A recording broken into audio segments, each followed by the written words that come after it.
Good morning, everyone. This is our second session. It's the chapter council and our chapter council session. And to start it off, we have Megan DeVille. Sorry, my names are all mixed up. Megan DeVille. She's a former CR who works on primarily our bylaws, and we're going to start with that. And right now, she is acting president for Mid-South. So, Megan. Perfect. Thank you so much. Is everybody able to hear me?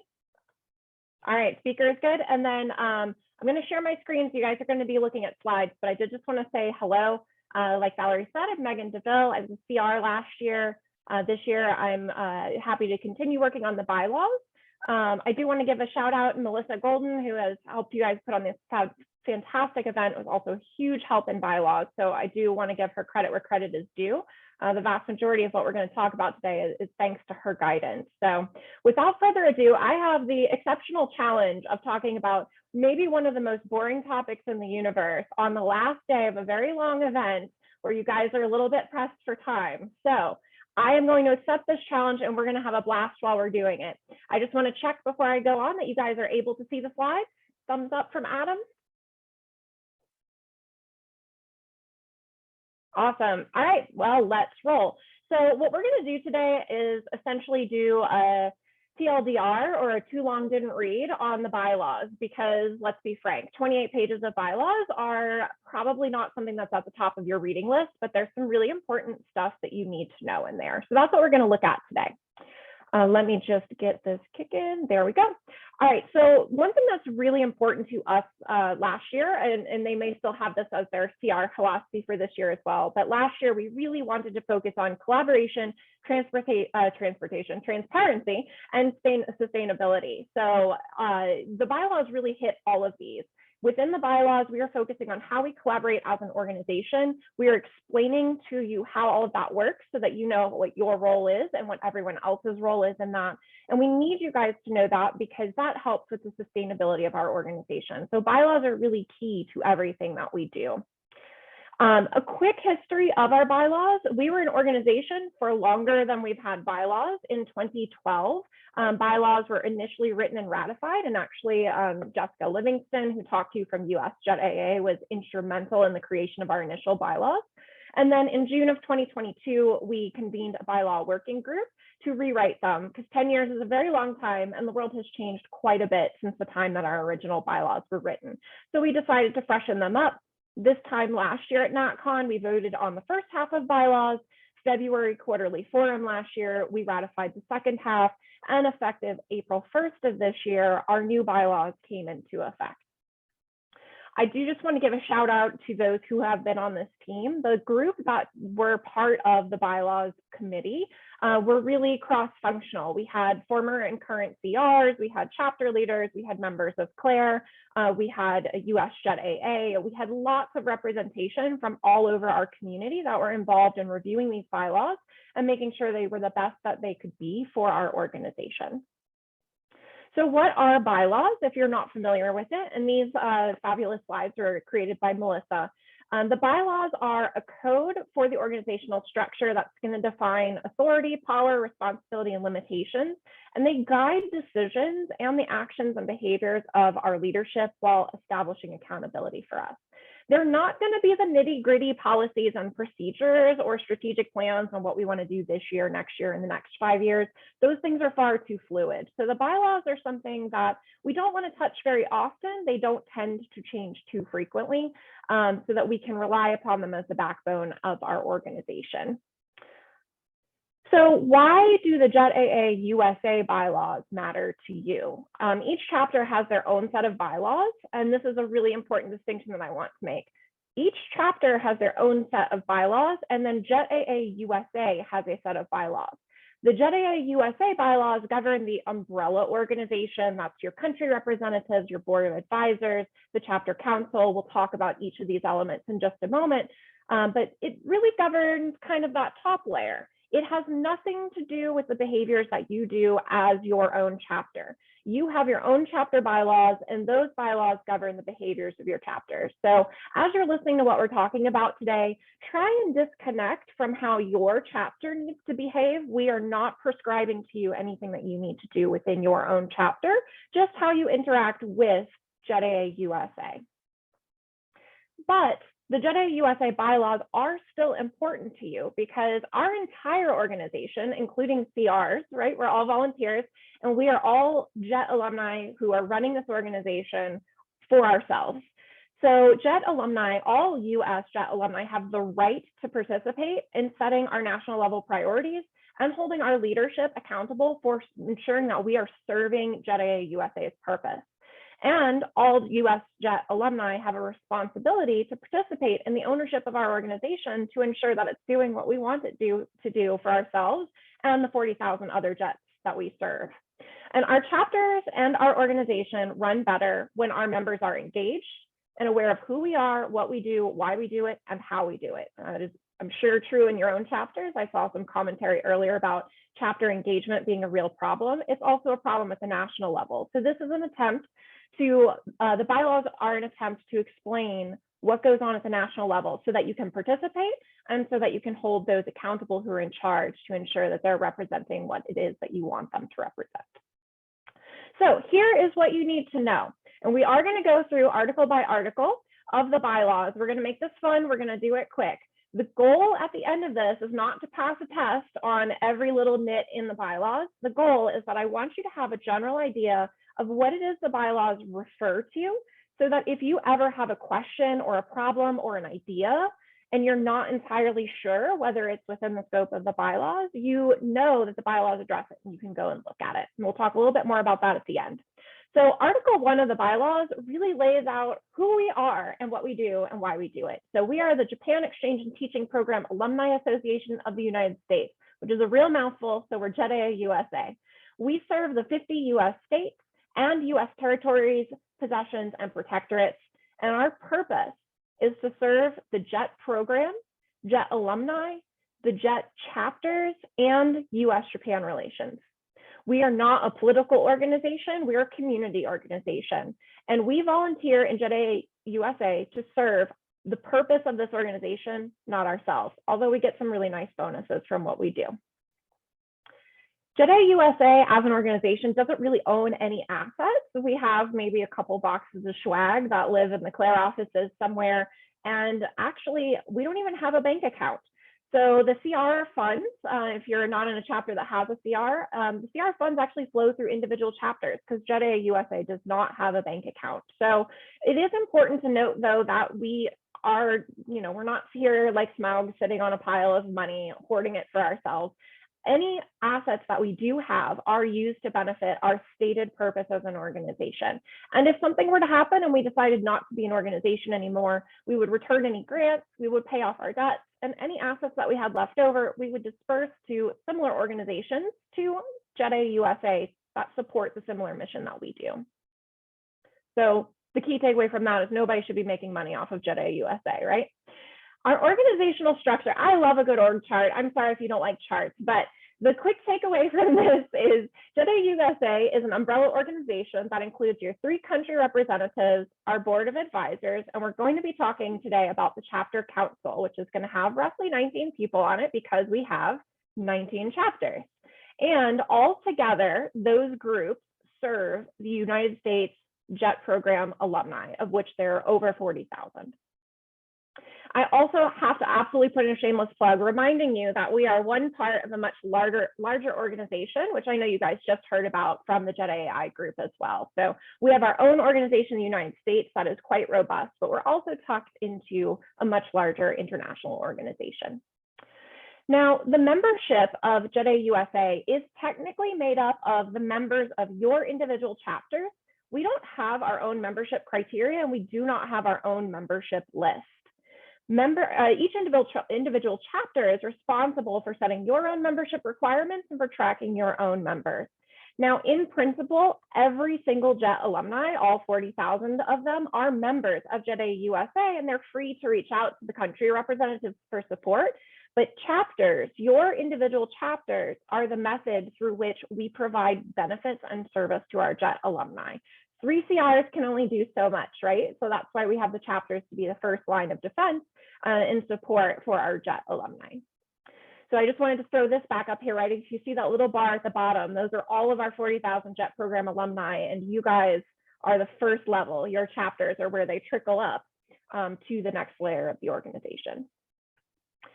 One thing that I actually never cognitively knew until I started working on the bylaws is not only is it possible, but it's encouraged that we create new chapters and subchapters. So we have 19 chapters and we have a number of additional subchapters out there. But if anybody would be interested in creating a new subchapter or splitting some chapters into smaller chapters, for example, Article 5 lays out what the criteria and the process are to establish a new chapter or subchapter.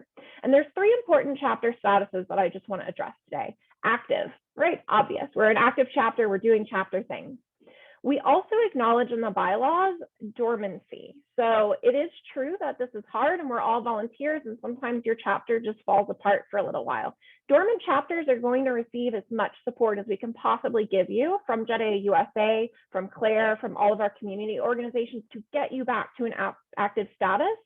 And there is absolutely no penalty for being dormant. However, one thing that we wanted to lay out is if a chapter is dormant, they may not be available to actively vote or participate in the chapter council. So we wanted to make that distinction because this will be a little bit important for matters of voting, meeting, and quorum later on. So again, no penalty for being dormant, but we are acknowledging that there are periods of time where chapters may fall dormant.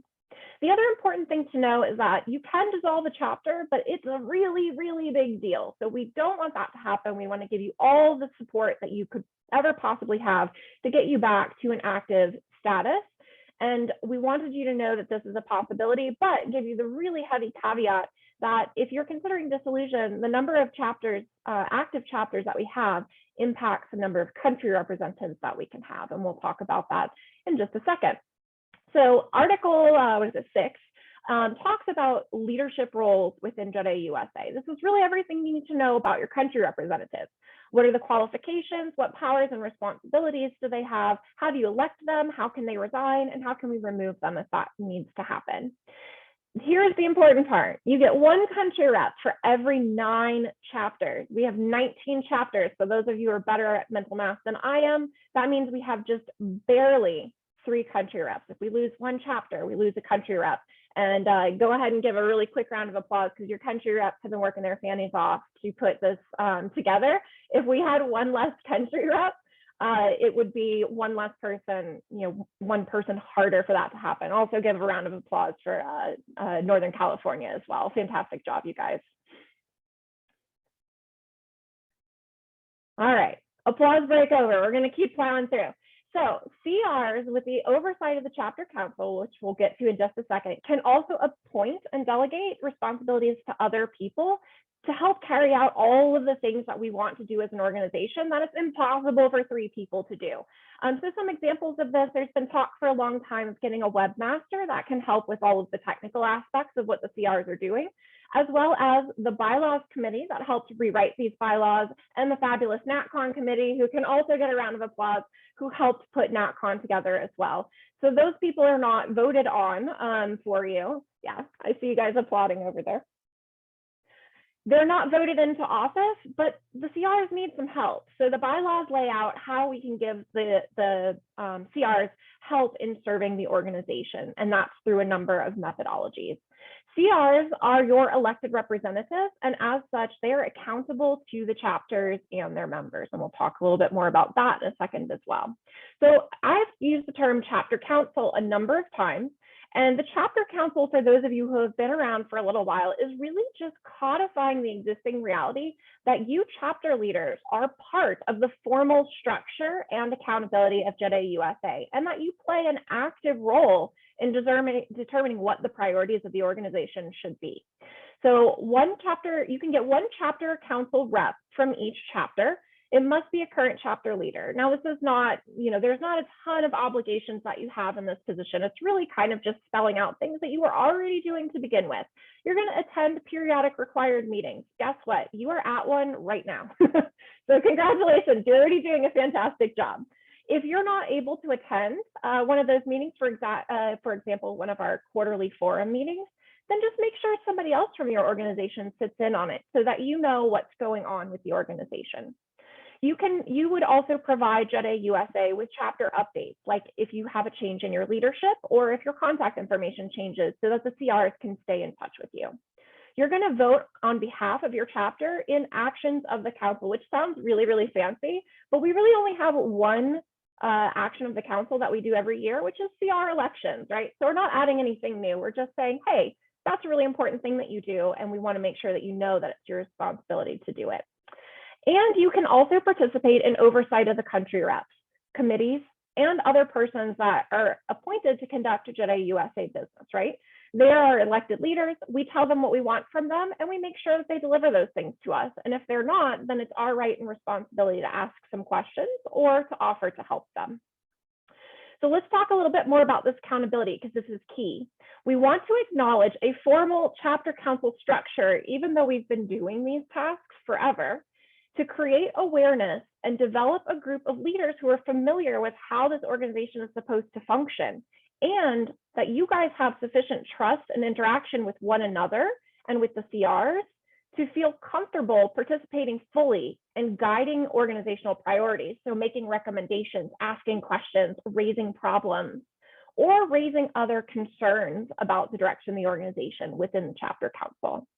Your CRs, I've said this 3 times, which means it's really important, right? Your CRs and other appointed leaders are accountable to you, the chapters, and their members. So the chapters have a right and a responsibility to raise any questions, concerns, or comments regarding actions of those individuals if they are not serving you in the way that you want to be served. And we have rights of removal and resignation.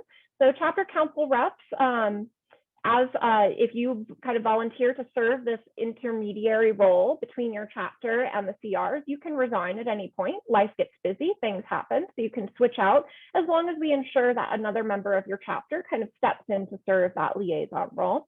And you can be removed from that role as well and replaced with someone else if, like I said, life happens. Maybe something crazy happens within your family and you're just not able to serve in that liaison role anymore. Then your chapter has the right to switch you out for another chapter leader to continue serving in those roles. All right.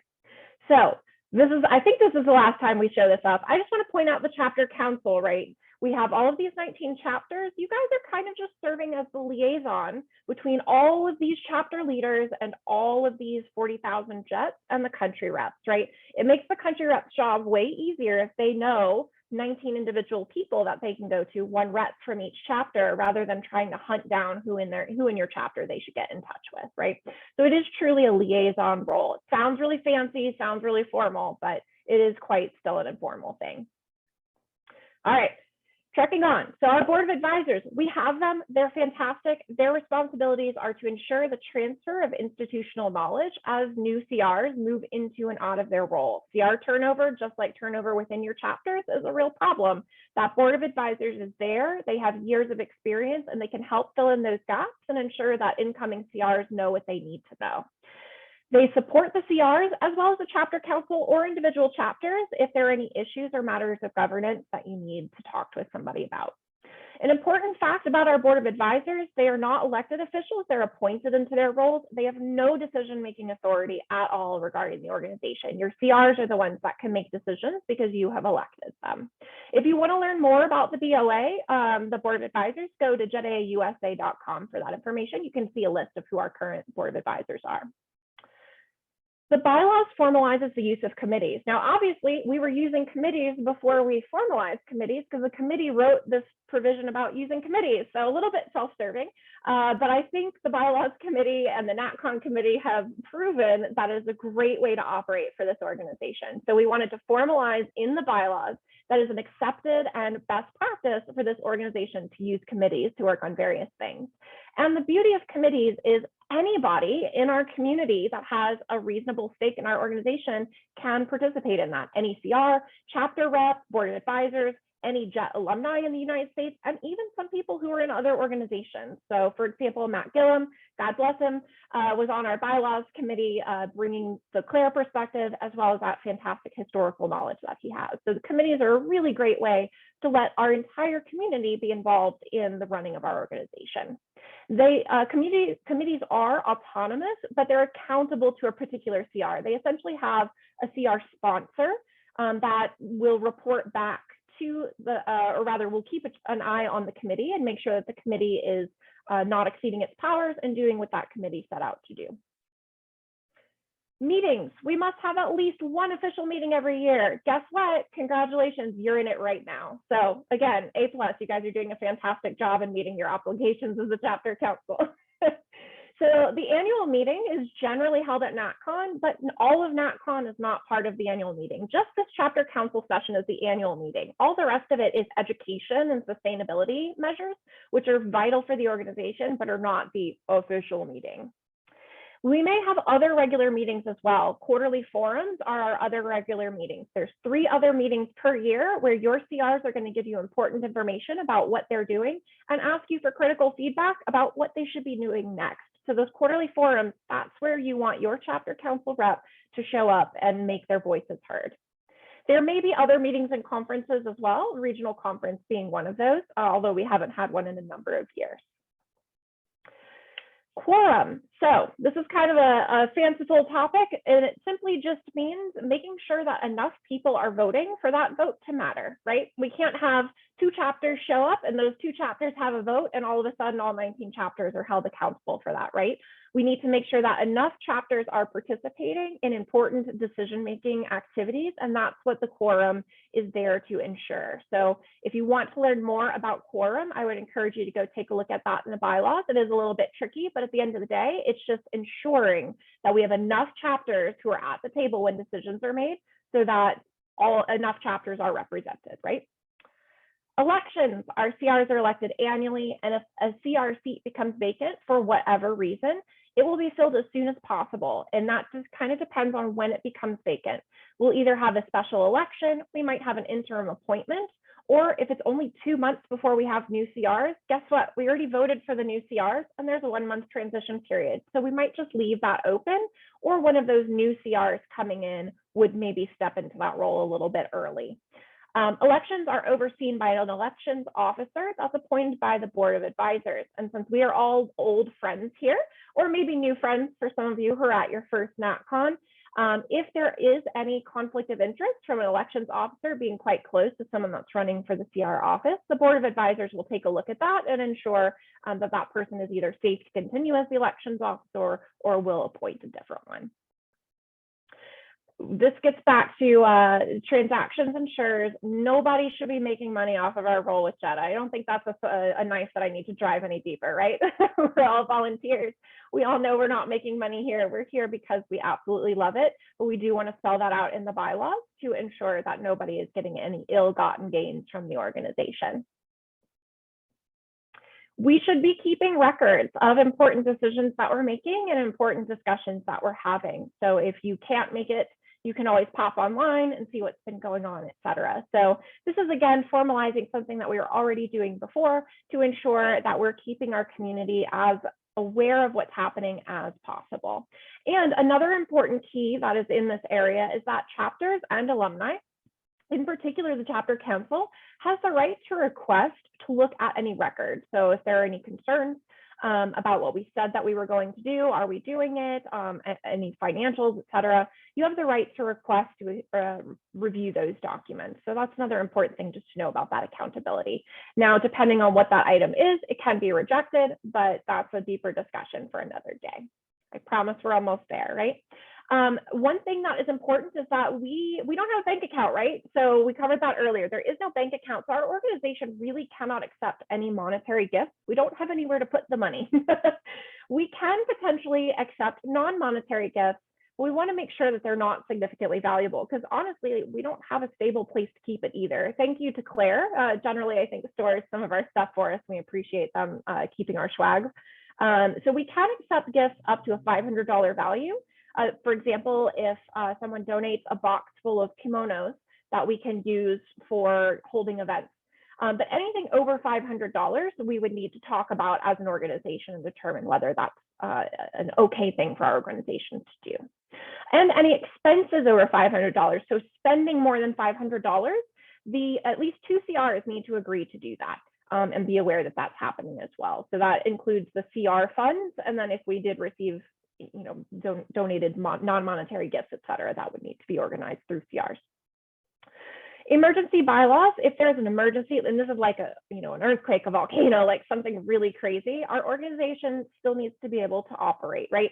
So the emergency bylaws are going to lay out what we're allowed to do, how we can appoint people if we can't get in touch with people, et cetera. And any actions that happen during an emergency cannot be out of alignment with what we normally would have done during normal operations anyway. And as long as those actions are taken in good faith by the people that were available at the time the emergency was happening, those are valid actions on behalf of the organization. And if we have any discrepancies on how to interpret all of these bylaws, that's going to be put to the chapter council for discussion and decision on what the bylaws actually mean. So we can finally, if we need to amend the bylaws, it takes a 2/3 majority of all chapters in order to vote to that change on bylaws. And we must make sure that proper notice of those bylaw revisions was given in advance. So we would have to send out those revisions 4 weeks in advance and then hold a vote on that to change the bylaws. So here's the wrap up, guys. Where can you find the bylaws? Because this was a lot. I'm sure most of this leaked out of your brain. Again, that's fine. That's expected. You now know in general what the bylaws cover. And if there's anything you want to learn more about, you can always find the bylaws at JETAAUSA.com. You do not have to read all 28 pages. However, it is strongly encouraged that you make it a requirement for your chapter leaders to at least glance at them and upon taking office so that they understand the relationship of collaborating between JETAA USA and the chapters. Now, practically speaking, what's the best way to use the bylaws, right? Because we're not going to run out and read them. If you're concerned about something or want to learn more about something or have an idea, that's the time to go to the bylaws. Are you concerned that you're not receiving enough meeting notice so that you're not able to attend them? Check the bylaws and see what the requirements are. Are you interested in running for CR? Check the bylaws, see what that's about. Do you want to propose a committee to work on a national level initiative? Check out the committee section. If you're concerned the CR is doing something that maybe is out of scope of their role, consult the bylaws. All of that's in there for you to take a look at as those situations arise. So what's next for bylaws? The bylaws themselves are done, but we now need to write a number of accompanying policies for the bylaws. So in the coming days, we'll be sending, or rather in the coming months, you'll be seeing a couple things come out. First will be CR election procedure, which is currently in progress. And then the next thing on the docket is having, and take these terms lightly, we haven't figured out how we want to name this yet, but a grievance procedure / ethics council. So our bylaw election, or our CR election procedures, they used to be in the bylaws, and we wanted to take them out because those election procedures need to be a little bit more fluid, and getting a 2/3 majority together to vote for a change just to like the election timeline is not a good use of everybody's time. So we're just pulling that election timeline out of the bylaws, and we're going to make a separate policy for it. And the only change that we're making from how it used to run to how it's going to run this year is that we've added a 1-month transition period for new CRs. So we used to announce on March 31st, congratulations, you're a new CR. And then April 1st, they were like, I'm in charge now, but I don't know anything, right? So we're now giving them a 1-month transition period where they can work with the board of advisors, they can work with the outgoing CRs and with the continuing CRs to get logged into all the things they need to log into, to learn the things that they need to learn before they can hit the ground running on April 1st. So we are going to be reaching out in the coming weeks with this. You will get a comment period of about 2 weeks to review that proposed policy and make any comments. We're going to set up a Q&A and a working session to go over those for anybody that would like to participate. And the final draft of those procedures is going to be sent out to the community for you to review, and they'll will come into effect roughly 4 weeks after that, right? So we'll go over all of this later, like kind of a post NatCon, because I'm sure your brains are exploding right now. So after NatCon, we'll be reaching out. We're going to coordinate with the CRs to determine when this is going to happen. And then I just want to plant the seed. This grievance procedure and ethics council is kind of a big deal, right? What the purpose of this is to create a standardized and confidential method for members of our community to express concerns or to ask for help with things that are going on in our organization that are kind of beyond us. So harassment within your organization or a concern that somebody might be doing something unethical. We've had instances of embezzlement and just kinds of crazy things that we're volunteers and we're not equipped to handle some of those things. So in the past, we've had amazing partners who have helped us with those things, but no standardized way to do it. So we really want to create a nice standardized way that we hopefully never need to use, but you know where to go and you know who's going to be available to help you when you have those issues. So I want to throw this out there so that you can kind of think if this is something that you might like to participate in, or if there's someone else in your chapter at home that's not listening today that might have the skill sets in HR or legal or some of those areas that would be great to work on this group. And we'll send out a formal request later for expressions of interest. So this will come after we finish that bylaws election, but it is really important. So I want to make sure our community knows that we're doing it so that you can participate if you would like to participate and have a say in how that works. All right, so if you have any questions about bylaws from here on out, your country representative, well, first off, go to the website and read the bylaws, right? You have access to those at any time, so go ahead and give them a read. Then if you need some additional assistance, your CRs are there to support you. And if the CRs need some assistance, because these are kind of new and we're still getting used to them ourselves, you can elevate that inquiry back to the bylaws committee. And if Melissa Golden is in there, she's probably like, oh no, that's me, to help interpret what it is that we wrote into the bylaws. So we're here to support that as well. And if you're interested in participating in future committees that are going to be writing out all of these policies, keep a really close eye on communications coming out from the CRs. They're going to be communicating this in quarterly forums, newsletters, emails, social media, and all of the ways that they always communicate to you what's going on in our organization so that you can volunteer and have the opportunity to participate in these as well. All right. I was shooting for 20 minutes. I think I overshot, but hopefully heads aren't exploding in there. Are there any burning emergency questions before you guys move on? Oh, Adam's saying no questions. All right. If there are any questions, feel free to reach out. Adam can put you guys in touch and enjoy the rest of the conference.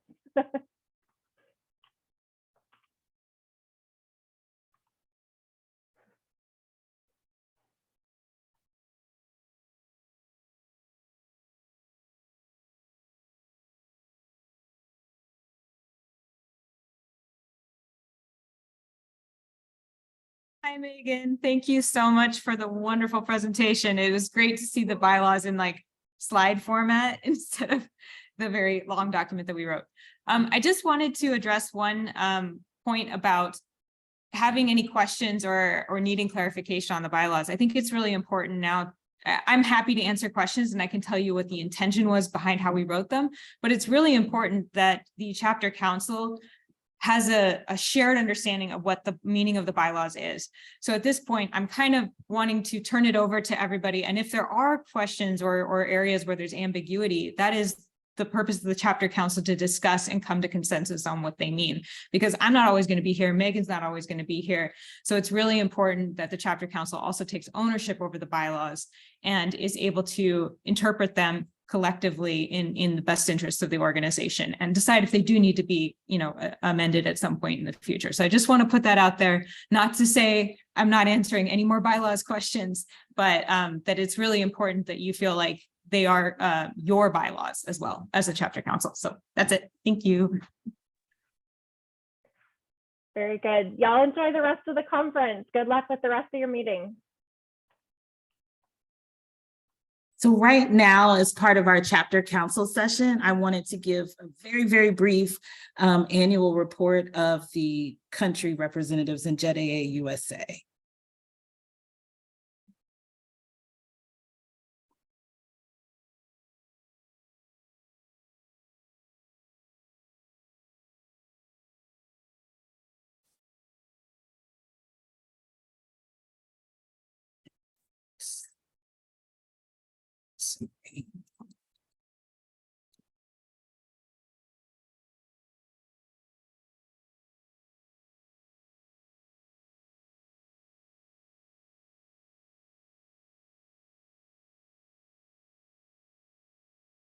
My apologies.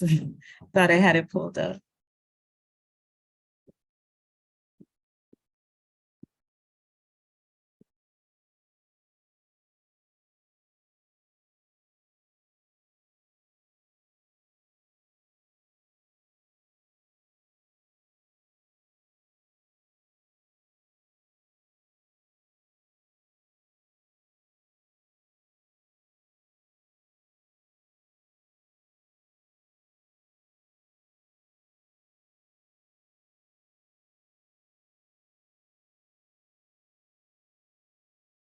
And feedback. Come on.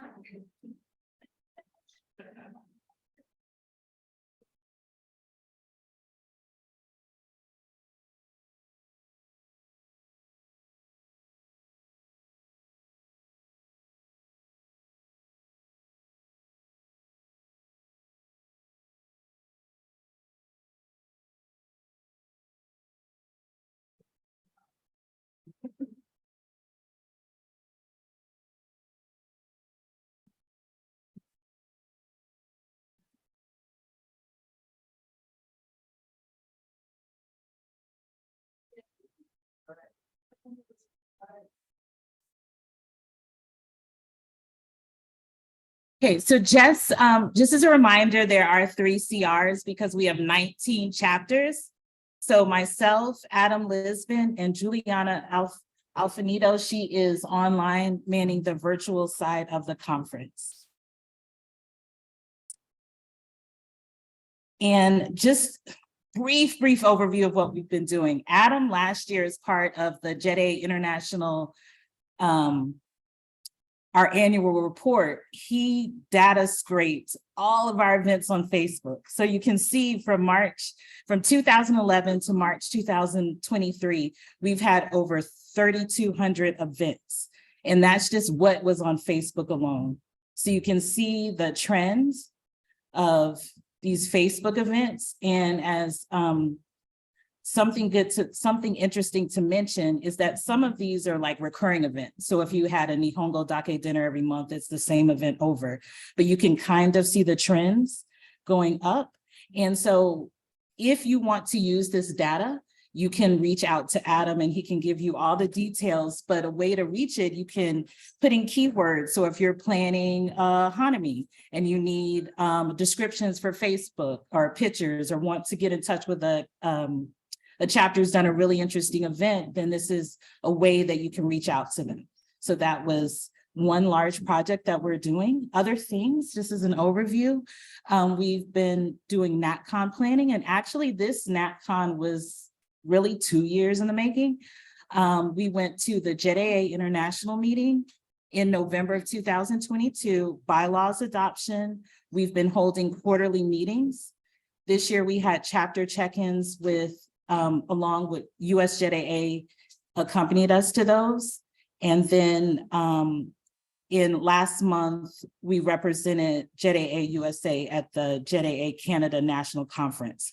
Committees that are currently in progress are the Matthew Gillum Award for Dedicated Service, and Adam Lisbon is the CR sponsor for that. The DEI initiative, we're not quite at the stage to offer committee help, but that is coming soon. And then Juliana will be spearheading a website refresh of our JETAAUSA.com website.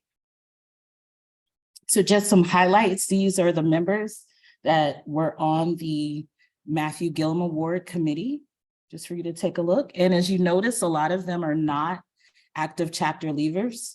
So these committees give alumni across the country opportunity to serve.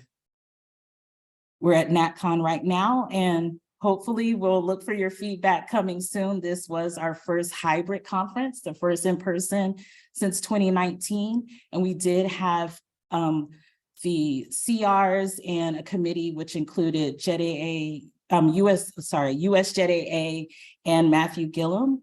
And then we, along with Melissa Golden, we met weekly for a while to help plan this conference. But in addition, there was JETAANC had a local committee, then there were volunteers nationally from different chapters working together. This conference. Just quick overview of the international meeting. Myself, Adam Lisbon, and Megan DeVille went to Tokyo last year to be a part of the international meeting, and 19 country representatives from around the world were there. These are all the organizations that also attended. And I will include these slides so you can see what all went into the what we discussed during the different days. But there were a number of initiatives that are happening on a national scale, such as the Kenjet Kai video contest. There was a career fair for returning outgoing JET participants. And one big topic of discussion was the JET participant numbers in a lot of countries. Low participants on JET means lower numbers on the Alumni Association, and how to increase numbers from minority countries to be on the JET program. And we reached out to everyone back in May for chapter check-ins. It was voluntary for your chapter to join us. And this year, Jessica Livingston, USJETAA new executive director, she joined us to help keep down on meetings and that we can all collaborate together and not overlap each other on the projects we're working on. So today, we met with 11 of the 19 chapters. So if your chapter still wants a chapter check-in, there's still room to do so. We also have a DEI initiative, and that is spearheaded by myself in collaboration with USJETAA. And it's mostly a recruiting initiative, sort of piggyback off of what was talked yesterday in the keynote and in the career panel. When you widen the pool, applicant pool, of JET participants, then it follows you in the long run. So by widening the scope, reaching out to schools involving more alumni outside of just what the JET coordinators have capacity to do, then we can get more inclusive, diverse JET participants, which in turn become alumni because we supported them in the process. And then the cycle just keeps going. So. And Juliana, she is going to be heading up a committee to refresh and revamp the look of the JETAA USA website. We're also looking to see if we can integrate that into with solutions for chapters as well. So that's how you can connect with us. We have, and one thing that we do would like to do more is we have a link tree, and on that link tree, we list all of your chapters information there. But if you have any special events and you need help getting recruitment for or getting the word out, we'll put it on that link tree. And so it's just another way for everyone to connect with you all. So these slides will be available on Chapter Central. And if you're not familiar with Chapter Central, it's JETAAUSA.weebly.com. It had information about the conference, and you can find information on bylaws and everything there. We also have a YouTube channel where all of the recordings from NatCon will be there, but we will communicate that with you all. So sorry for the shortened spiel, that's my turn. And I think Adam, are you?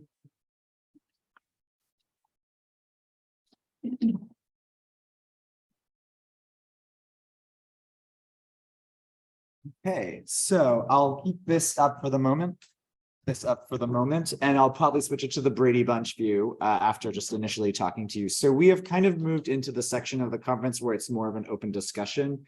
One thing I'm going to say is that in order for our virtual participants to be able to hear, we do have a microphone at the front. So as people kind of talk, we may ask you to sort of line up to make sure that folks online can also participate in this.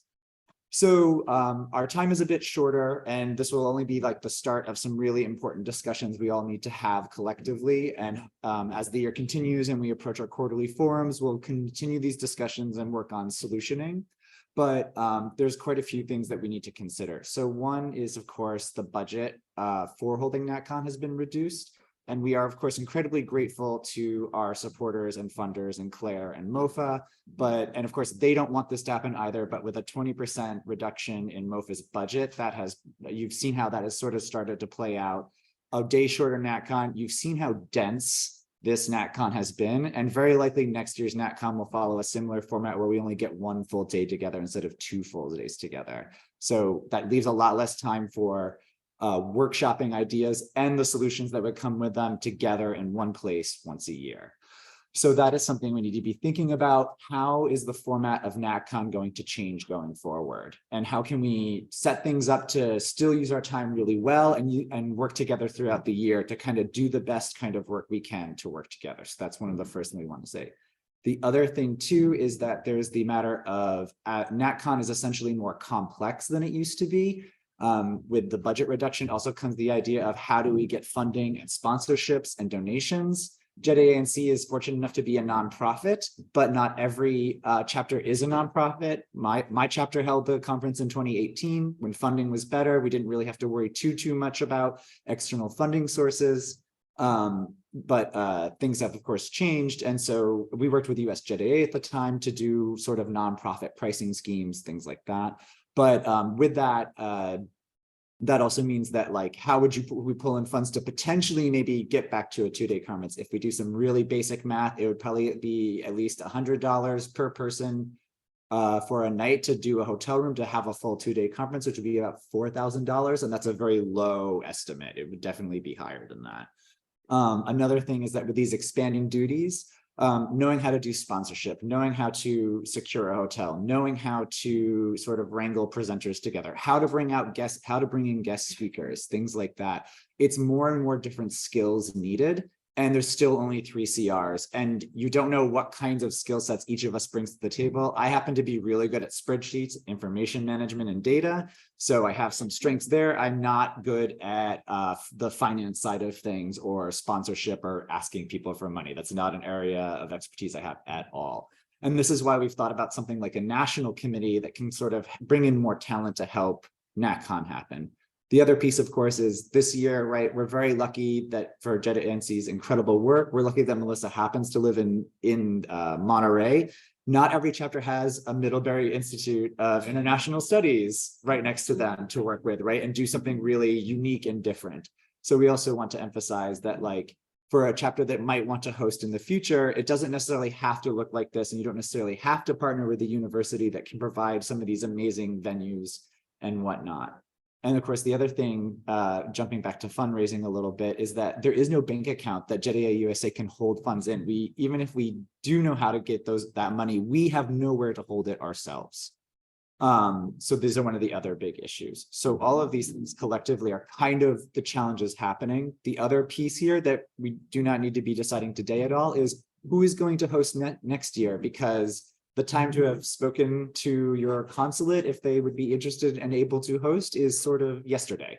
Right, and that's the thing, is the NatCon eats up so much time and so much energy. And you saw those initiatives that were being mentioned about DEI initiatives, revamping the website. That all has to stop for the sake of NatCon. And so there is a sustainability issue that is very problematic for us to continue forward. And that is why the committees were written into the bylaws. So consider the talented people you know in your chapters who might have some time to give to potentially work on different possible solutions. Do you have IT folks, lawyers, teachers, anyone with certain kinds of talents? There's a lot of need out there as we sort of transition to a more mature organization with our new bylaws. So that's a lot of different things. I will give you some time to digest all of this, but we would love to sort of hear from people. Feel free to come up to this mic to be able to speak. And certainly we'll try to get our online folks connected in to get a chance to talk as well, if they have any ideas, but that is a lot. So we sort of have the next hour until noon to sort of talk together about what might be possible. And I'm hoping that folks have some interesting ideas, and we can at least take those and kind of figure out some next steps from you all and what would be possible for the future. No applause, because I haven't offered any solutions.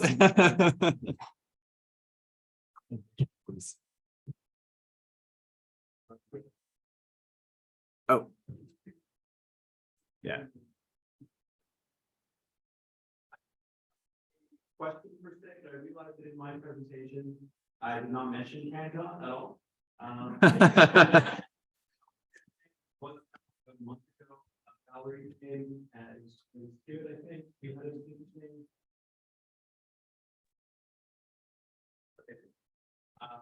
We held CanCon a month ago in Ottawa, and the way we divided it, the Canada rep, me, planned most of the conference itself, the content, and the host chapters took on most of the logistics of the accommodation and conference room. And that model seems to work, but there's definitely ways that we can improve it. And I will say that we share many of those same challenges in terms of funding, especially especially the accommodation amount is very challenging. Next year, there was one chapter out of the 7 that was potentially interested in hosting Vancouver, but inflation, prices are going up. So it is very much a challenge with the current accommodation maximum amounts. But hopefully they'll be able to do that with some sort of room sharing campus type solution. So that's all I wanted to say is the CanCon experience. But this was a great conference, and I really hope that you guys can find somebody to organize next year's NatCon. And I will also say that, yeah, you should contact your consulate or embassy ASAP, because that was also a factor for us. It took quite a long time.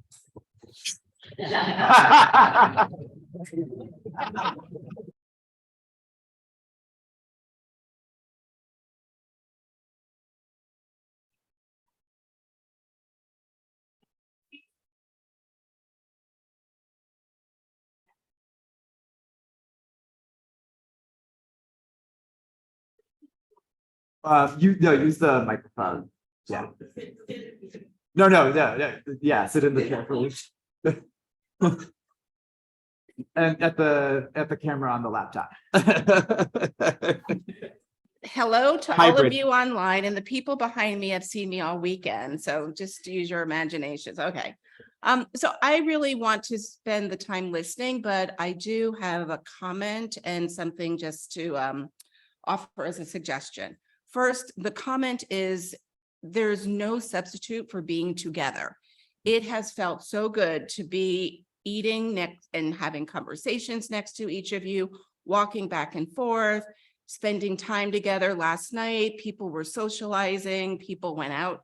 So we have to do whatever we can to make sure that there's at least some element of time together. It also occurred to me, however, that we are benefiting now from what we've experienced with COVID. And while virtual has had its challenges, there might be an opportunity where and I'm experiencing this in my own work, in my own organization.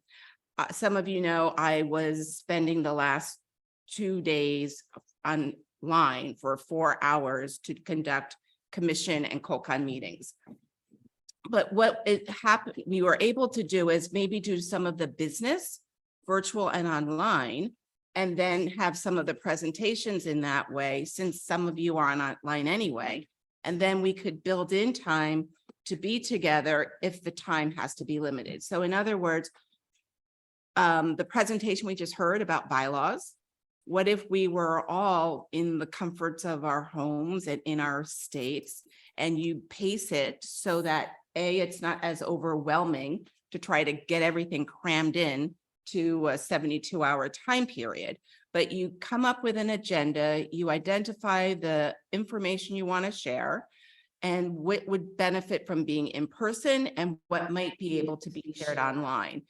We were screen sharing, we were watching, so it was the reverse. So why not have all of us on screen and then have that virtual conversation, and then we get on the planes and come together and have the site visit, have the gathering, have the presentations. I thought the breakout sessions were all wonderful. It was hard to decide which one to attend. It was nice to be able to go from room to room. So I went half an hour in one and then half an hour in another. So I wouldn't recommend putting all of the presentations online. So just something to think about, whether or not we can have an agenda that's robust, but we just make decisions about what to do in person and what to do virtually. The last thing I'll say is, as you know, USJETAA is available to support. We actually do have a bank account. And so if there is a question about fundraising and where to park money, accounting purpose, I'm not an accountant, but you can certainly earmark funding for NatCon. I'm not suggesting that USJETAA take over or do the NatCon, but in terms of being able to have some sort of fiduciary responsibility, there might be an opportunity to partner in that way. So just a few things to think about.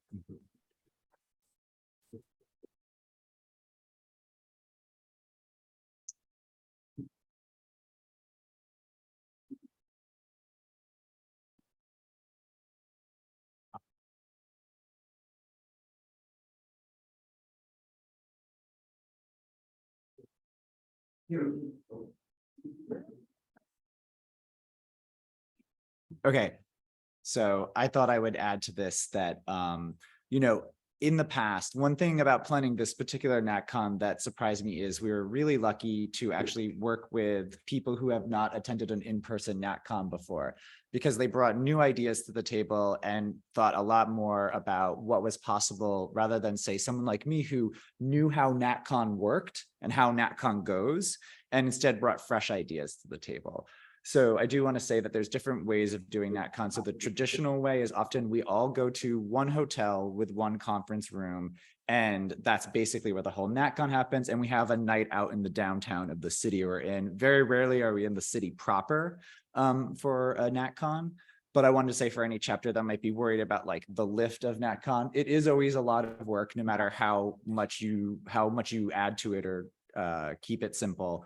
But there are different ways of doing it. So we may have a year where we do quote unquote a simpler NatCon, where we're all in one hotel together. And we may have the opportunity, another chapter may be close to a university campus and can partner with them, and we get to do something similar again to what we've gotten to do this year and have a really unique experience and talk with some really amazing people through all of this.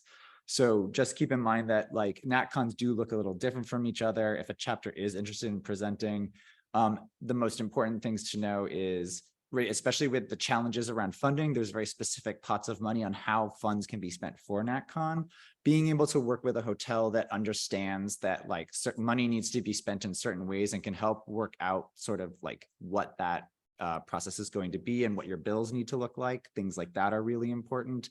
And it's also good to see what kinds of hotel prices there are well ahead of time, what options there are well ahead of time. So this is just thinking about like the next NatCon and planning kinds of things. So I just wanted people to kind of be thinking about those things, which you might want to be looking at.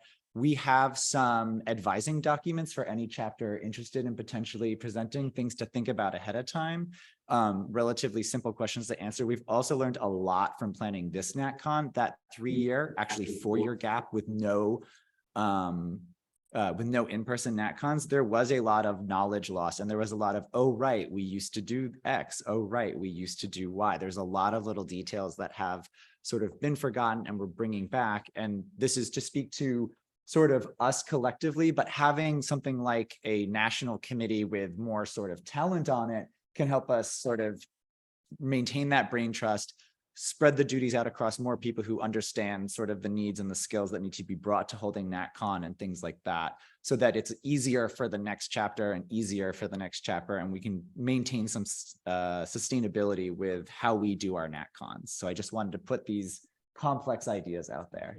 Yes.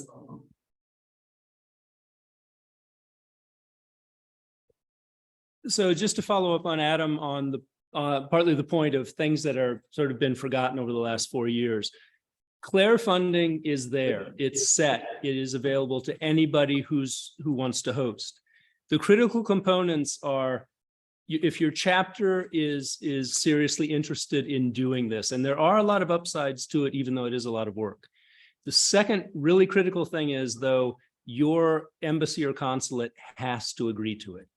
So that's another reason that you should reach out as soon as you can, have a discussion with your diplomatic outpost, because they have to make the funding request. And as has been mentioned, we're in the funding cycle now. So they need to put that request in. They need to be willing to do that first and foremost. So, of course, we're here at CLAIR to talk about anything for our funding, and try to give advice along with the country reps and the people who put together this year to try to answer questions. So feel free to reach out.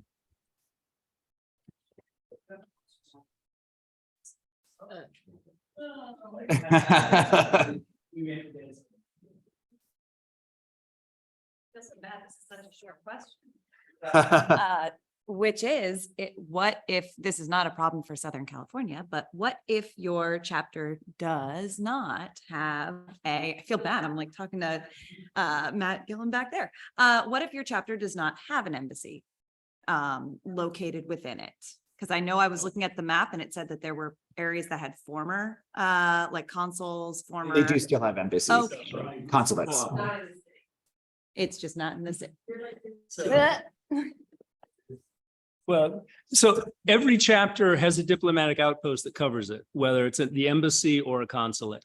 So Kansas City lost their consulate. They work with Chicago. So you do have a MOFA outpost to work with. It's just, it may not be in your city. That can affect what they do. They may or may not participate at all. They may or may not send a representative, but they can still provide funding. So I would say that this time, Northern California's consulate is not going to cover anybody this for next year, but the rest of the country is wide open.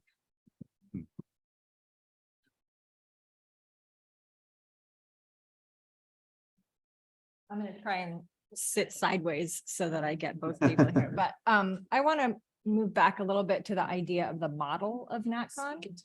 I have to go all the way in. Okay, I want to move back to the idea of the model of NatCon. So this year was the first year that we have done a hybrid NatCon. So beforehand, we had in person completely, and then we moved to virtual completely. And then this year we did hybrid. If you are not on the Northern California chapter or one of the country reps, you have no idea how much work this was. This was essentially planning 2 conferences, and probably CanCon, you guys went through the same thing. So we've talked a lot about burnout this weekend and sustainability. These country reps and this chapter have done so much work. I know we've given them rounds of applause. They deserve, like, I don't even know what they deserve, but something huge. Their jobs suffered during this time period because it takes, they can't work 40 hours a week and then also be putting 30 hours into planning a conference.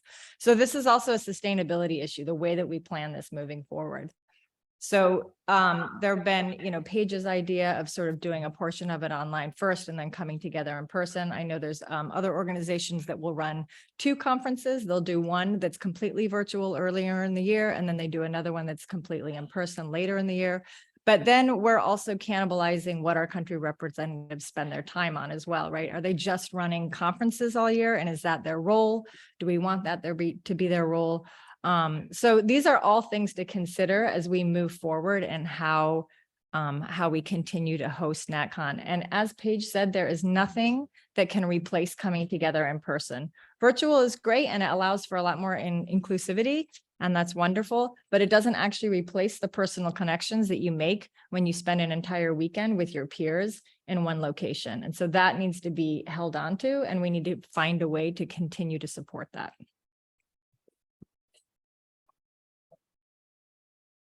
So we do have an online question. Yeah, Melissa's coming up. So the question is from Juliana. I'd love to hear from Melissa about the benefits of hosting NatCon.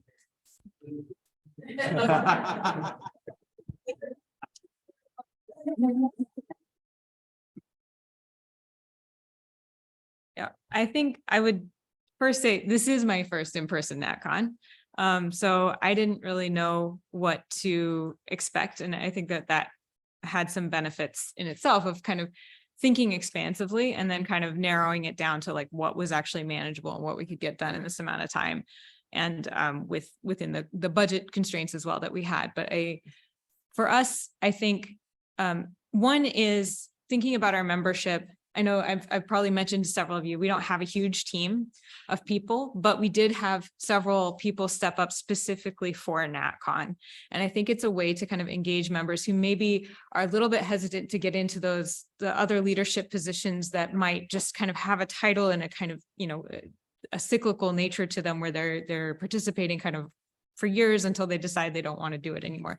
This is a very specific focused project where you need people with different areas of expertise. So it's a way to kind of get people involved who might not otherwise be interested in being involved on a regular basis. So that's one. But then I think the other, like for our chapter specifically, or like within the scope of the chapter. But of course, the other benefit is it's wonderful to collaborate nationally too. And working with the CRs has been fantastic, and working with Matt and Jessica as well. It's really nice to kind of take a step back from what's going on the day-to-day of your chapter and really think about the whole, the nation international community that we are a part of. And then so that's kind of the JETAA side of it. I think on the flip side for us, especially thinking about who can we actually connect with and what is this larger kind of network that exists beyond the JET community is a part of. And so being able to connect with Miss, which having someone, the director of the Japanese language programs at Middlebury College come, like that wasn't my idea. That was Miss's idea. And they were like, we want to bring over this person. So I think it really opened up. And then Juliana brought in the folks from the Santa Cruz Sister City Association. So it gave us an opportunity to both showcase our local community, but also showcase the national and international connections that we have that we can continue to foster after this conference. And I encourage all of you to continue to be connected with those folks as well. So I think that was a huge benefit for us, and I'm looking forward to following up on a lot of those relationships. I do. And just to add one thing, these past 3 years, we've instituted a working group. So the working group was national, and I know that there might have been some pushback in the beginning, but they weren't necessarily officers. They were just interested alumni who wanted to help. So like this year, your name tags, the program, the slide things were all done by volunteers who just loved serving JET. So, and also on the yesterday, Erin, she's not even a JET, but a friend of JET who gave up her time to help work on the national side with, on virtual. So there are opportunities to get extra hands to do the tasks that you don't really have to be anywhere in a particular area to do. So hi, Sorel Rivera. I was the chapter president for JETAANC in 2003 when we hosted NatCon, and I wanted to speak to the benefits of hosting it. And I also wanted to speak to the finances. So I know times are different. It's a very different world than it was in 2003, but I can say in the lead up to big events, so not just NatCon, but also the celebration of the 20th anniversary of JETAANC. We did a lot of fundraising through events specifically to support other events. And the focus was always on fun to fund substantive events. So if anyone wants to chat on that offline, I have lots of ideas about that. I think beyond exposure amongst each other for benefits, there's the exposure to our government partners and to continue to keep them engaged, to continue to showcase what's happening, to hopefully get that funding and exposure in the future. But not just that, NatCon's an opportunity to engage with partners in the community. I think we had an example of that in this conference where we had a recruiter actually fly out to engage and sit on a panel. Coming from the private sector, that is where there's a lot of funding. I think there's a lot of opportunity when you have a pool of, what did I hear, 75,000 JET alumni with unique skills. The private sector would be very engaged in that. So I think there's a ton of untapped opportunity in that place. But also, I think the main thing about bringing people together is re-energizing. We heard again and again that there is an engagement problem. One thing that was particularly impressive to me about this conference is the older JET or senpai JET community, sorry, myself included, senpai JET community re-engaging. And I think that is really important. And even that, not that I'm signing myself up for anything, but that cohort has a lot of potential to contribute in different ways, whether it be financially, sponsorship, bringing a little bit more substance to the conversation. So always open to chat around this. So lots of ideas, but that was 2 cents.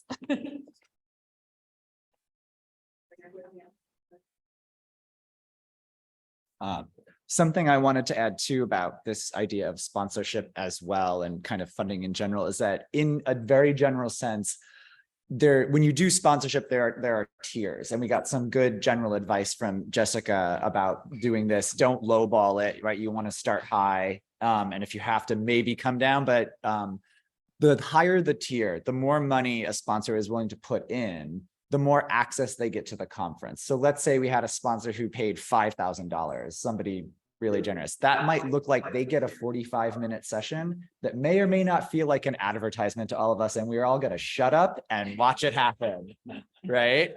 And and in the virtual component, one of the big fears was, Yamagishi-san turned out to be a really nice person. We were talking about ultra running in Colorado next year. So, we're really lucky that somebody so nice and engaged and who really values us as a community wanted to be a part of this. That was kind of a big surprise. I will admit I was a bit cynical, like, what does this corporate shill want from us? But he turned out to really genuinely care about like connecting Jets with job opportunities. And I think he gave some amazing advice during the career panel.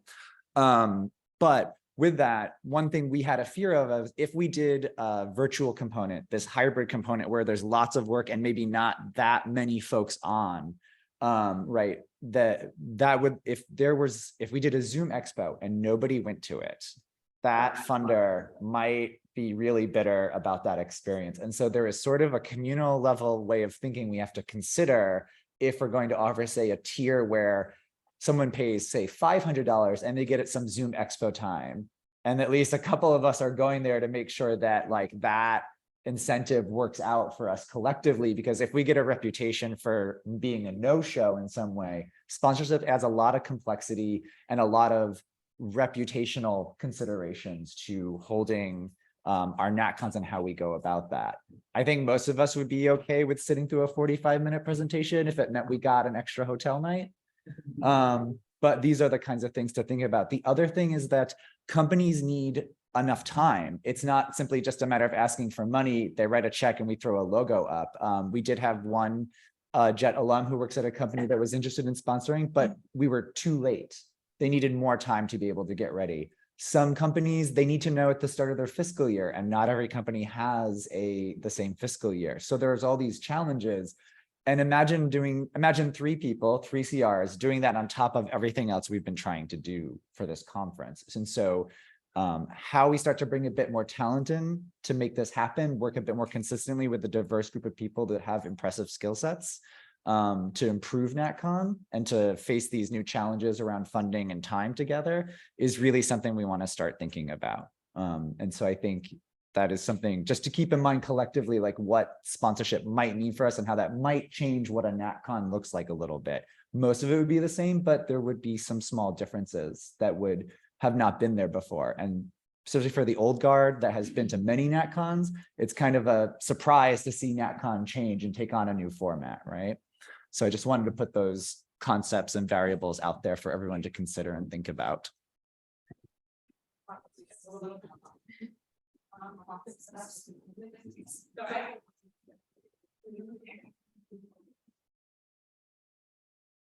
So I also work for a nonprofit, my day job. And a couple of things just to keep in mind. One about sponsorship is that you have to be very careful about what you are providing to that sponsor. If it has any sort of monetary value, then that has to be counted kind of separately from their charitable contribution. So just be mindful of that. I don't want to get too specific because I would encourage you to like look it up and read through the specific requirements. I'm not, giving you false information, but that's just one element that you have to keep in mind. So like, for example, if you if there's a dinner and their ticket is comped, that amount of the comp ticket is not counted towards their charitable contribution. So they can't get they can't use the ticket amount towards any sort of like tax deduction or things like that. And gets kind of technical. Also providing advertising, they are essentially paying you to be able to advertise. So you can have a session where they talk about what they're providing, but if they're getting exclusive access and able to advertise their products, anything beyond just listing their name and their logo, that is considered advertising. So just be careful when you're approaching sponsors, what you promise to them. It's okay to do that, but that for you as an organization might be counted as income because they're paying you. They're not just giving you a donation. So I just want to put that out there, that there's some very kind of specific things you have to think about with sponsorship. And then in terms of being a nonprofit, there can be a lot of confusion about what exactly that means. And in our case, I was running into, I think there's different states have different laws. So just be very careful about surprise, right? This country is a little confusing sometimes. But basically, like in California, just because you're a nonprofit doesn't mean you're tax exempt. So if certain types of organizations are tax exempt, we are not one of those types of organizations. So we still have to pay taxes. In other states, nonprofits are tax exempt. So just be very mindful of that and try to manage expectations with your vendors and make sure that that everybody's kind of on the same page about that. As a nonprofit, you can often get discounts, which is great, but you might not necessarily be able to kind of write off any taxes that you would expect to incur with your costs. So just a little FAQ there.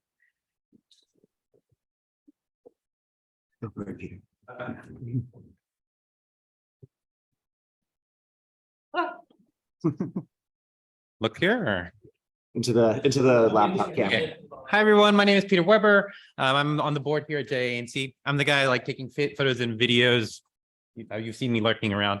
One of the reasons I'm taking those videos is to show what's happening here, so people can see what we're doing here. So we have a record of what's here, but also for old guard folks like me, that have been benefited from NatCons, those folks that didn't make it here. I've been texting some of them this weekend, and they got to be here, and seeing it continuing to go is great. Those same people probably wouldn't mind throwing like $100, $50, $10, but what those folks need, they need a place to funnel that money, and they need a concrete ask. And we've kind of had a trouble doing that. It's like, we need to be able to be like, well, we need to raise $50,000 so we can keep this thing going because we don't have the funds. We need to be able to ask, the old guard is there. A lot of them are just unaware that, that we're in trouble, or, that we might not be able to do this. And, part of the reason why I'm doing these videos, hopefully we can tag something onto that, or, reignite that in them and make sure that they know that they want to see this going for us and for their kids and future generations that may be applying for JET and, or coming back from JET. So, that's one thing that I would like to see. We were lucky, with, JETAANC is a nonprofit, and we do have some funds that we could front to make some of this happen. I know that not everybody has that, but we need that on a national level. And I do believe the funds are there.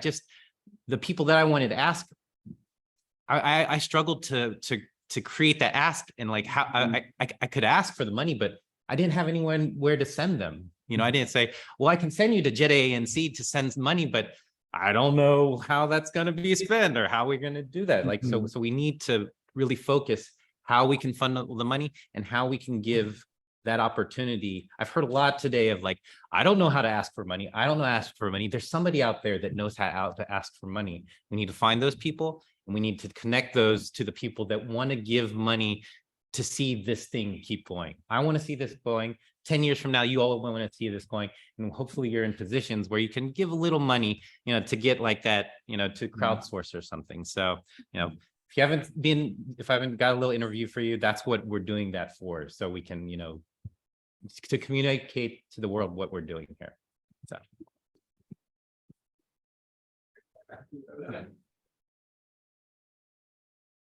Questions?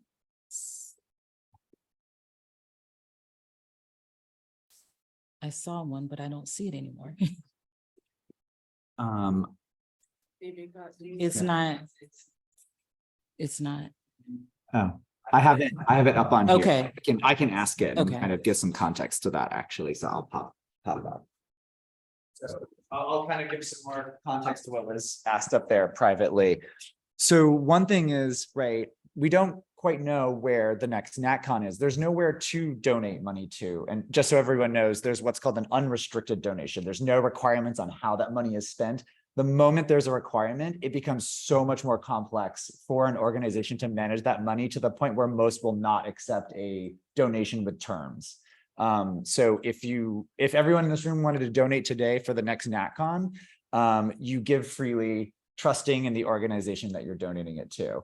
And that organization cannot be JETAA USA. There is no bank account to put that money in. Paige had mentioned that USJETAA could be that place for that. And I think the question sort of being posed was like, what is the comfort level of the chapters? How do you feel about what would be essentially a tighter integration between the chapters and USJETAA about that being sort of a central repository for money to do things like this collectively? And I will add to that too, that USJETAA, of course, only has so much capacity itself. So if we were able to do that, they need to be able to do things in a way that is sustainable for them as well. And I wonder if maybe Jessica or Paige might speak more to that in some capacity.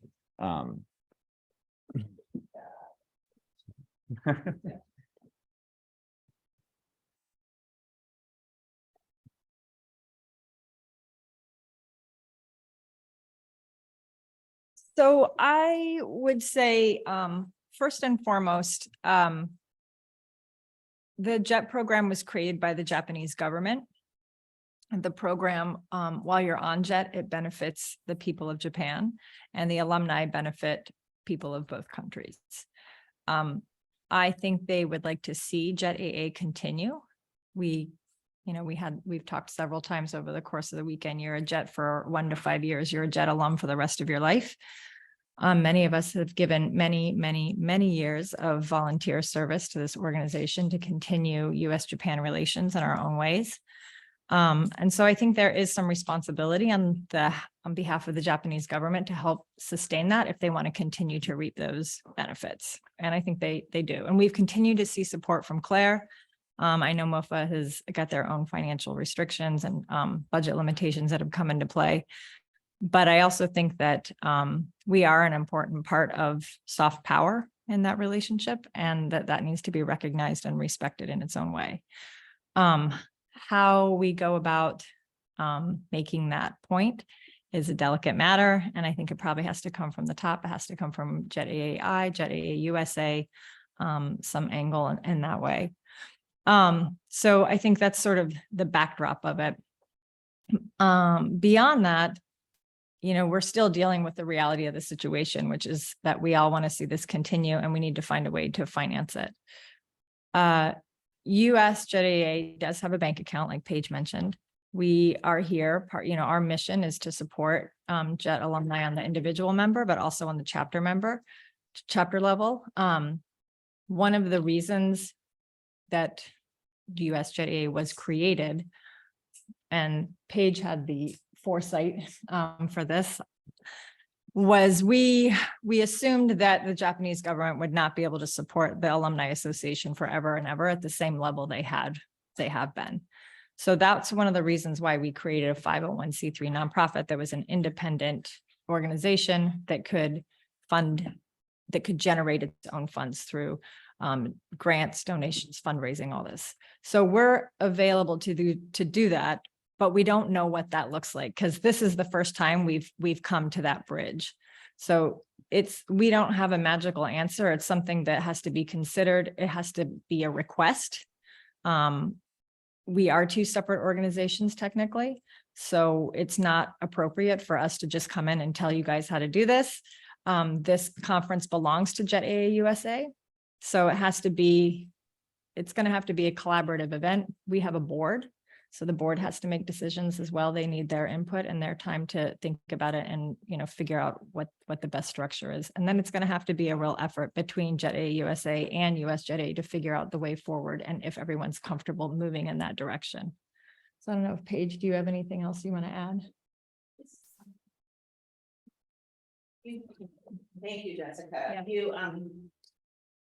Thank you, Jessica. You captured what I was thinking. And one of the points that I did want to underscore, which you mentioned, is the purpose for USJETAA was to be independent so that we could, in the event of reduced funding from the Japanese government, be able to sustain our alumni community.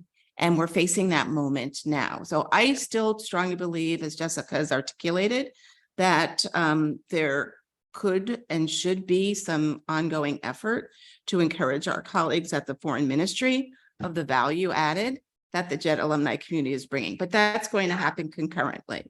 And CLAIR has continued to be generous. And so my first recommendation is to at least figure out what the budget would need to be with what we have. And then also think about outreach and fundraising. And with regard to fundraising, and this is where I just want to be clear, I am not soliciting funds for USJETAA now. But what I am saying is that as I hear the effort about fundraising, it's a huge task. And that's one of Jessica's roles, is to make sure that independent of funding from CLAIR and other institutions, including my own, the Japan-US Friendship Commission has been funding USJETAA since its inception. There's strong support for it, but like most organizations, we can't expect it to be indefinite. And so it would be unfortunate if we had multiple fundraising efforts going on. So there would need to be a conversation about what the fundraising effort is for the JET alumni community and for which purpose, and work together collaboratively. That's all. Thanks.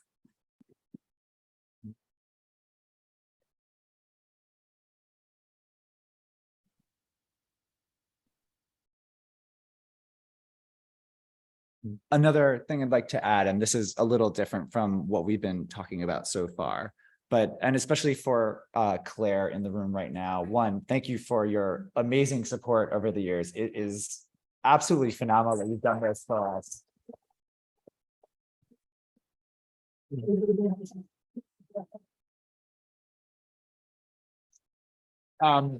And I would like you to know how well spent your funds are on doing this for us. So I will kind of do a survey of the room. I will tell my story first, but my first NatCon was in 2013. I was there for 2 nights. I got a few free meals. I made a few friends. I have a few very funny photos. But that was my first NatCon, and it was so awesome. I remember there was a session on using MailChimp, and I fixed JETAA Rocky Mountain's disaster of a membership roster and got us on MailChimp.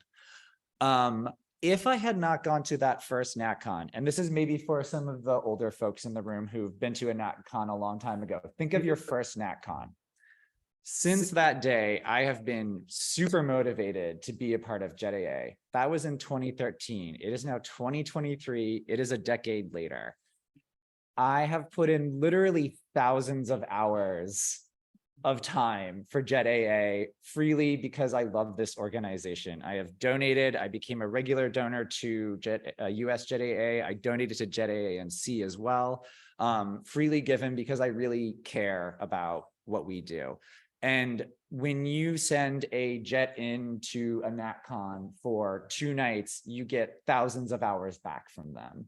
So what could look like a $600 investment, it turns out to be probably a good $20,000, $30,000 return on that investment in human labor. And I was just kind of curious, for those of you who did your first NatCon, how many, if you had to take a guess, how many thousands of hours did you give back because of that first NatCon that kept you a part of the community?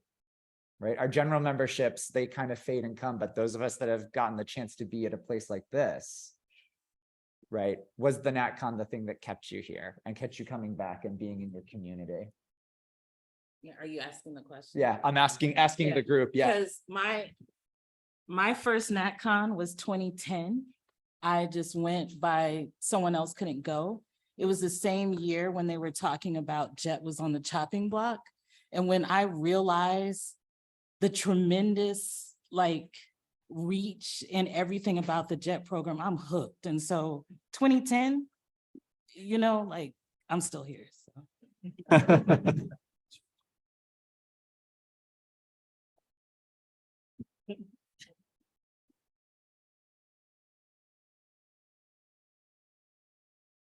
So you heard me talk during the panel discussion. We talked a lot about employability of JET alumni and how they carry JET program forward in their career. So certainly, as a result of being president of JET ANC, I mentioned very concretely several jobs, including the job I have now, are attributable to JET connections. So and I'll put this out there, Elliston Weeks, shout out.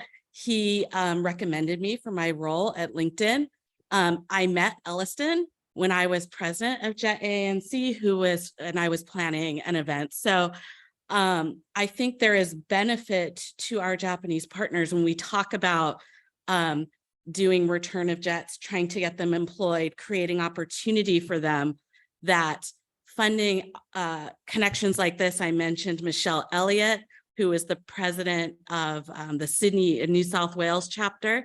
She is directly responsible for helping me transition my career into the tech sector. So these are the things that we haven't captured. I know Peter was talking about how do we tell these stories to continue to perpetuate funding.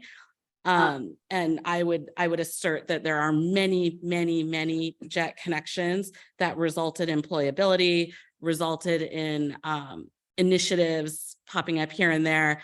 We're just not capturing those stories and telling them, but I don't even think you can put a number on that. So, and the number of hours, I've been around since 2001, working on JET AANC initiatives to varying degrees as a president, chapter president, as a board member, as a volunteer, as a participant.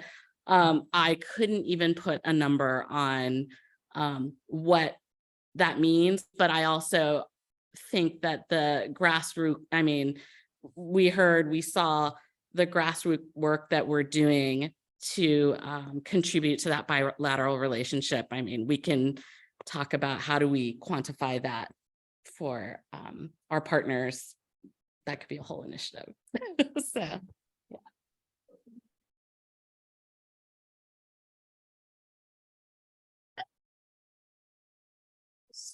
So that comment made me wonder, it's not only about the hours, which are incredible, but as we think about and talk about how as a network and a community, we're supporting US-Japan relationship, can we document and provide evidence? Can each of you and your chapters talk about the levels of engagement? I found that sister city partnership really cool and interesting. If you work with your Japan American societies, Valerie put up that list of 3,500 events or interactions. But if you as a community and a network could document the actual programs and the people who attended and participated, that I think could speak volumes, because you're doing the public diplomacy work for the Japanese government. So something to think about.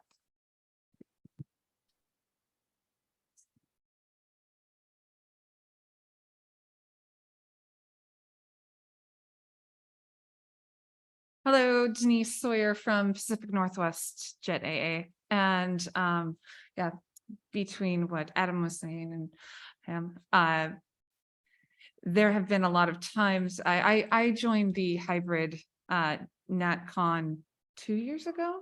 And a lot of that was, oh yeah, I went to NatCon, but it was not as strong of an anchor as the in-person feelings.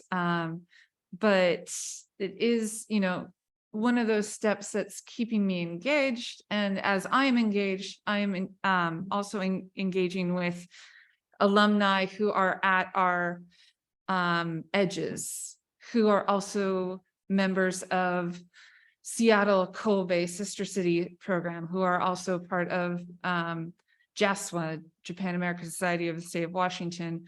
We have a JET who helps run the programs at the JCCCW, Japan Cultural Community Center of the State of Washington.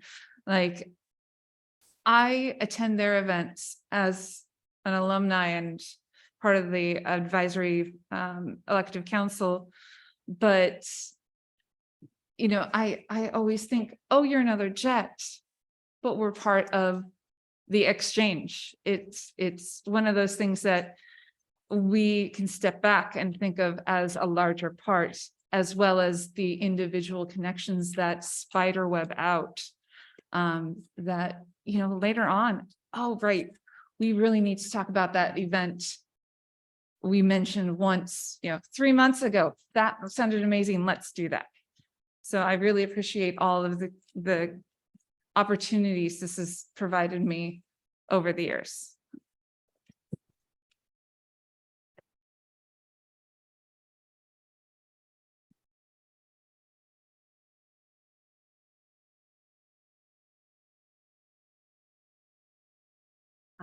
Yeah, I'm going to be very candid. This is my first NatCon in person. My first actual one was last year. And when I came back from JET, I came back in 2018. I was OITA 2014 to 2018. I went to grad school and then graduated right in the middle of the pandemic, which was not great because my whole plan was to get involved in the Alumni Association, really like find where I was going to be anchored and then get in with that community. And the pandemic, unfortunately, everyone's been talking about how there were sessions about burnout, sessions about, you know, people not coming to events. And again, in the interest of being candid, I kind of was roped into being an officer. I reached out as the pandemic was kind of reaching a point of people getting back together. And I said, is there any way I can volunteer? And they said, congrats, you're co-pres. And yeah. And I will say to the point of this conference and why I am realizing how important it is that I've been feeling that burnout. We work, people have talked about it. We work many hours a day in our real jobs. And I've joked about it. We have had events where, you know, we put all this planning, we drive, especially LA is a big city.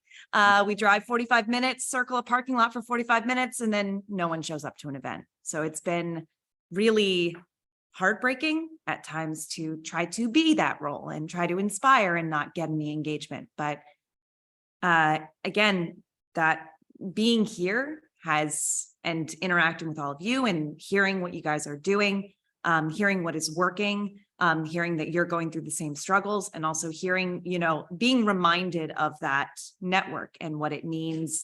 I mean, again, being back on campus, I was a Miss student, as you guys have all heard.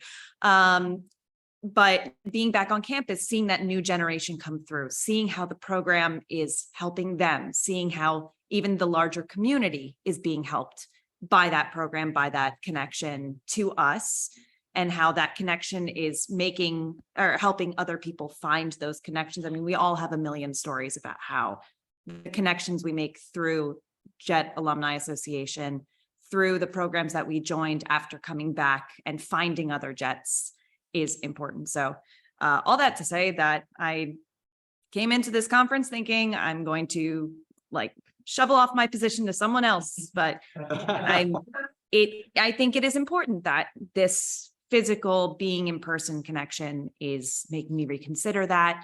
And I think that's important to the strength of how this carries on when we're not just faces on a screen or emails or Discord handles now, but actual people talking together and coming together. So it's my candid moment.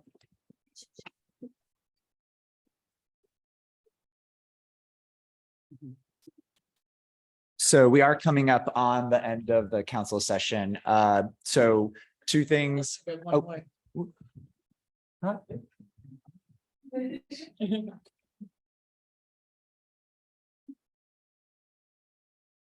All right. Hello, everyone. My name is Emily Normile. I'm new to this whole apparatus. I feel like this is the intercultural iceberg, right? Where like I was like a JET alum here, and then there's all this bureaucracy below the surface.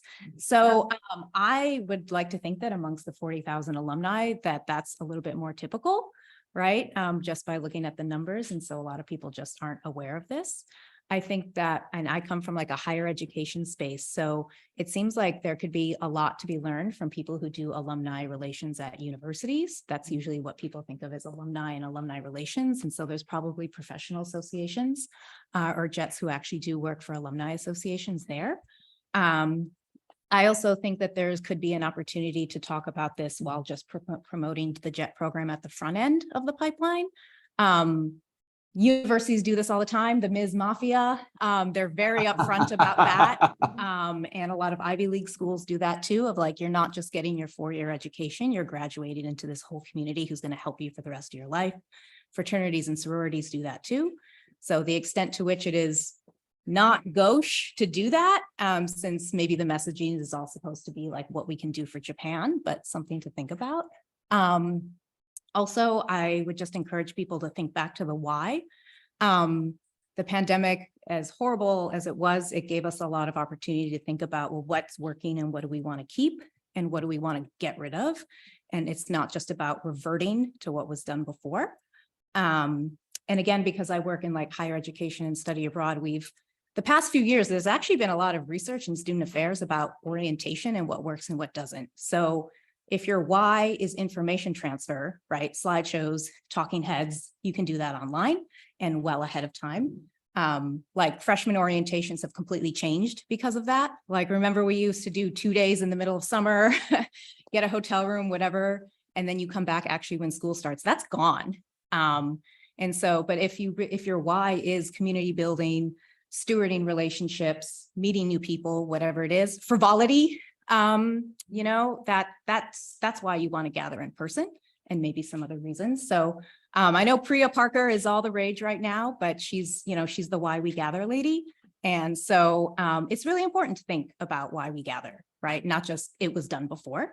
So there's a lot of really great opportunities. Oh, and also because I'm at a university, if you are interested in moving forward with partnering with universities, it's not so much partnering, but if you can get a school on the quarter system, they're not going to start until mid to late September. So they a lot of times have summer, it's just called conference housing, actually. And the idea is groups can come in and get a conference rate and probably get some space to do the stuff during the day.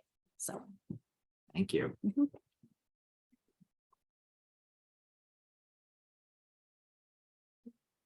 What I did want to say, circling back, if anyone is thinking of being a host for the next NatCon, please do consider, please email the country reps, please email Matt and Claire and start some questions and asking, please email your consulate and ask if they would be considering that.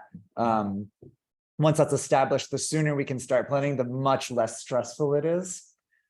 So that would be really wonderful. The other final thing I would like to say is probably one of the most dedicated people at this conference you have not seen. Juliana Alfanito has been here the whole time online. I'm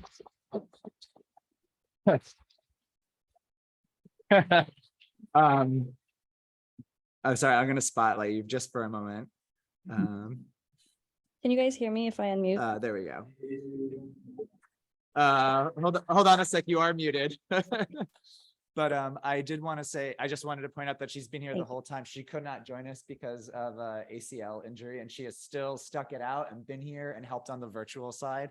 And I cannot say thank you enough for still like being so committed. I promise you can come next year in person. But really phenomenal and kind and wonderful of her to do. I think I can give you a moment to speak as well. Go ahead, try and talk. Check, check, mic check. Yes. All right. Hi, everyone. Thank you, Adam. Thank you, Valerie. Thank you, everyone who made this possible.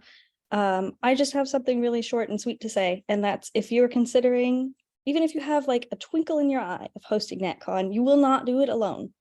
We are here to help you. It is a big task, but we have many hands that will help it to come to fruition together. So if you're curious about it, talk to one of us. And that goes beyond just hosting NatCon. If you or your chapter have any concerns, or even if you just want an ear to listen to, that's what those chapter check-ins are for. And we use those chapter check-ins to inform the content that we create for NatCon for you. So don't be shy. It can be easy to lose touch throughout the year, but please know that we're here for you through Discord, through email. I love text and phone. So I can even put my phone number in the chat. That's it. I'll let you guys wrap up, but thank you so much, everybody, and have a great rest of NatCon.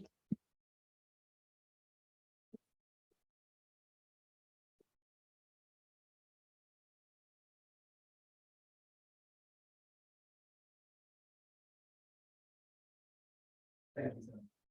And thank you, everyone.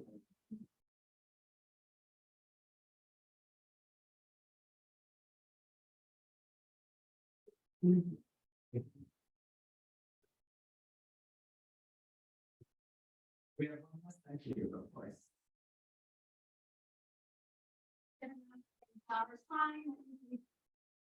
I'm on the board of the JET Alumni Association of Northern California, and I'm just going to say thank you to Melissa, to all of our volunteers who worked so hard in making this happen.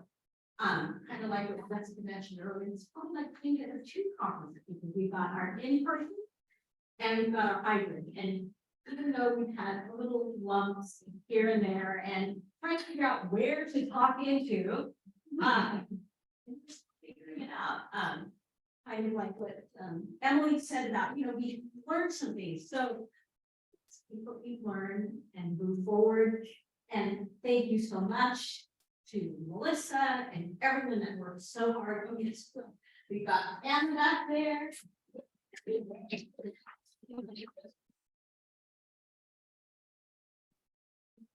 Thank you, and thank you on the way. Thanks all.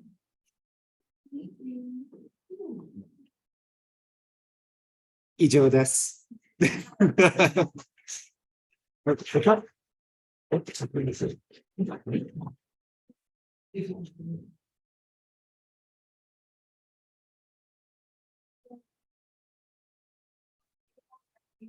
For lunch is still available to you. It is served in the dining hall from 12 to 1.